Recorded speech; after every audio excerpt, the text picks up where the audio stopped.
is basically a social animal. So it's almost essential for him to be able to have some kind of relationships with somebody or the other. So when we're looking at people, we're looking at people who are basically social animals. All of us are born learning how to be social. All of us, by and large, initially are dependent on moms and dads. We cry, they come running up to us. So we grow up feeling that we are part of a universe. By the time we come up to the age of about 8, 9, 10, you start discovering that there's a difference between you and the opposite sex. And very often you get into a situation where you try to avoid them. So boys would do boyish things, girls would play girlish games, and so on and so forth. By the time you become a young adolescent, you start getting the normal attractions, which by and large are heterosexual. And if you get into a heterosexual relationship, then that is something that is considered to be part of the growing up stage. And that is something that we expect most people to pass through. So if we are looking at relationships, they are very, very important. Now there are good relationships and there are bad relationships. You can get into a kind of a situation where you get into a group of people who are very studious, who are very musically inclined, who are very sports inclined, and you'll end up doing the same thing and you'll end up becoming good people in that group. You can also be part of a group which is not so good, who take drugs, who drink, who egg each other on to do silly things, almost criminal in activity. And we find that happening also a lot in young adolescents, where you want to be but it's so important for you to be part of a group that you'll end up doing things which are inappropriate, even if you know that they're not the right things to be done. So overall, groups form a very, very important part of young people as they're growing up. They have to become part of their own identity, and it's extremely important for them to be part of the group. Now in today's generation, it's also very important because of the social implications on social media. So if you're kind of alone and if you're cyberbullied, or if people don't seem to care very much about being your friend, or nasty things are spread on your social media groups that you're in, that also can have a very, very deleterious effect. So now that's a new thing that is happening in today's generation.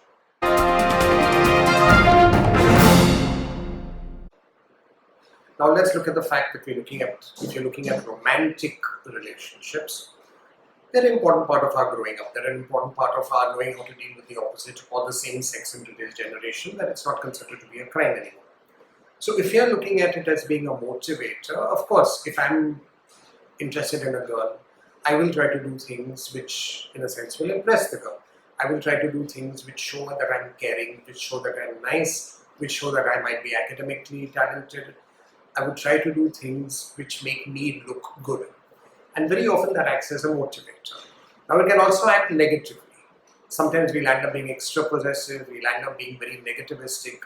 There may be physical abuse, which are all horrible things. So getting into a relationship can make you do good things, and getting into a relationship with your own negative insecurities and your own suspicions can get you landing up doing a whole bunch of things which certainly are not appropriate for a relationship. So they work in both ways.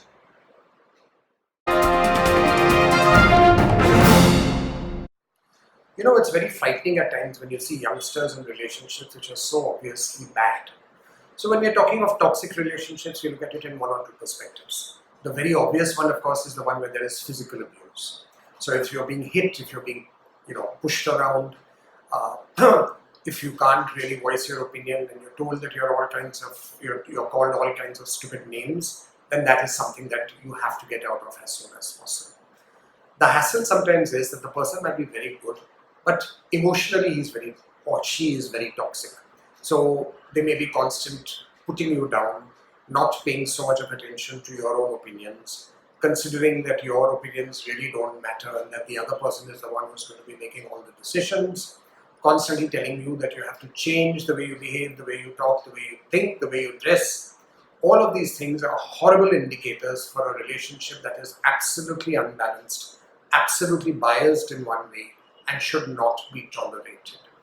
We have to be aware of the fact that it's more important to be in a relationship which makes you work out to the best that you can be, rather than to be in a relationship where you're constantly told that you are no good, and that the other person is doing you a favor by continuing to be in your life.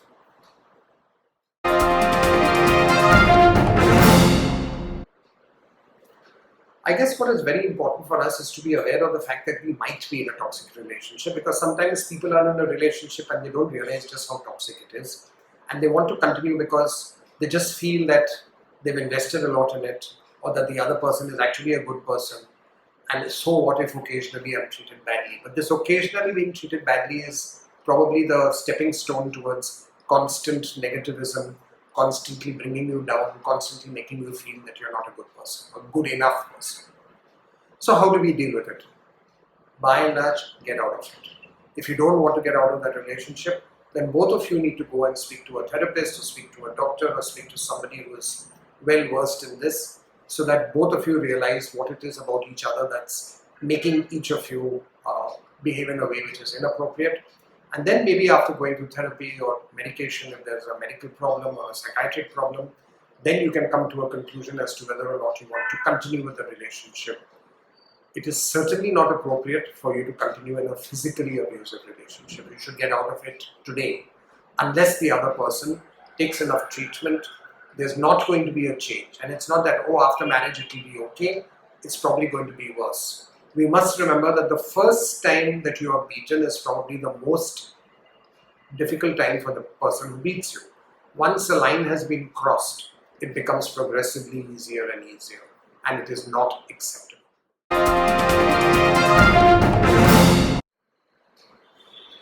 I believe it's a very important role that parents and teachers and other caregivers take in this situation. What we need to do, first of all, is to be aware of the fact that getting angry, getting upset is really not going to help the person who is stuck in this relationship. We have to show support. We have to be available as much as is possible, and we have to constantly tell that person that he or she is not to blame if the relationship is toxic, especially if the relationship is made toxic by the other person. If there is any physical abuse, you have to stand behind that person like a rock, make police complaints if necessary, do whatever is legally necessary to get the person out of the relationship. If there is no real physical punishment, physical abuse, but there is emotional or other abuse, just be aware, be like a sounding board. Allow your son or your daughter or your friend to constantly tell you about what is happening. Provide sensible, rational advice as to what you would suggest you should do. And certainly in such situations, insist that the person be taken to a psychiatrist and figure out if there is an element of depression or anxiety or something else that is happening which needs to be treated medically or which needs counseling. It is not enough to just say, oh, it'll pass away, oh, give it some time. Very often it doesn't. It gets worse and worse. So if you feel that there is evidence of a toxic relationship, do whatever you can to ensure that it ends. Now, aggression is something that needs to be controlled always. Whether we are talking of verbal aggression or physical aggression, they're both not very good. Sometimes a person is aggressive because he or she feels inadequate. Sometimes he's aggressive at what he or she feels is a slight that has happened to himself, and he needs to react in order to prove his own point. Physical aggression is an absolute no-no. It should not be allowed to happen, because then there is really no limit to the amount that it can escalate. A push can become a shove, can become a slap, can become much more, and a punch, and that should not be allowed. If you're looking at aggression in terms of verbalizations, which become more and more vicious, more and more abusive, that is again a sign that you're not reacting well. That is again a sign that your reactions are way out of control and that you need help. Do realize it's perfectly okay to get angry. We consider anger to be an absolutely normal reaction. We do not consider aggression to be okay. Aggression, in a sense, is a kind of acting out, and any acting out becomes something that needs to be looked at very seriously, especially if you are an older person. What might be amusing in seeing a temper tantrum in a 3-year-old is certainly not amusing in a 13-year-old, and is a ghastly thing to see if you're 33 years old. So we need to get into a situation where we seek help, or we are pushed into seeking help, because this is certainly not appropriate behavior.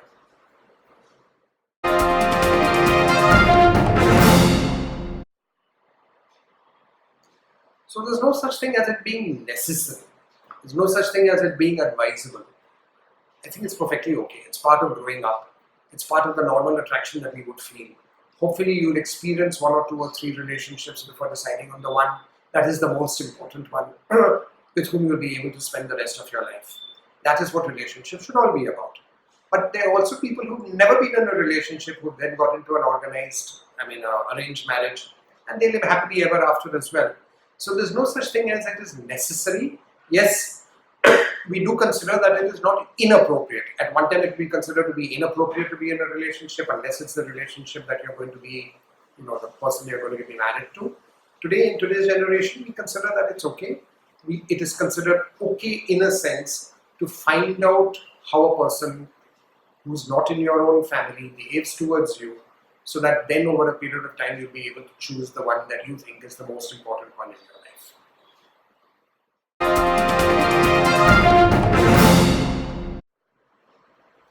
When you're a young adolescent, certain things look very, very important to you, which may not be very important as you grow older. Looks become very important. Muscles become very important. Your ability to sing, your ability to dance becomes very important. You're very cool at that time. As you grow older, your priorities will change. The stability of the person, the way he or she responds to stress, the way he or she can manage a household, those become so much more important. So don't push yourself too much right in the beginning. It's perfectly okay for you to have a relationship. It's perfectly okay if you don't have one. It doesn't make you a lesser person to have, or it doesn't make you a bigger person if you have one. Do not ever allow yourself to be physically abused. Be very wary if you're being emotionally abused. Lay a time limit to the amount of time that you allow yourself to be pushed around, and then over a period of time just say, no, I'm important in my own life. I'm not going to allow any of this nonsense to happen to me. You should deal with yourself as if you are an extremely important person, and you certainly are. Do not allow anybody to treat you otherwise.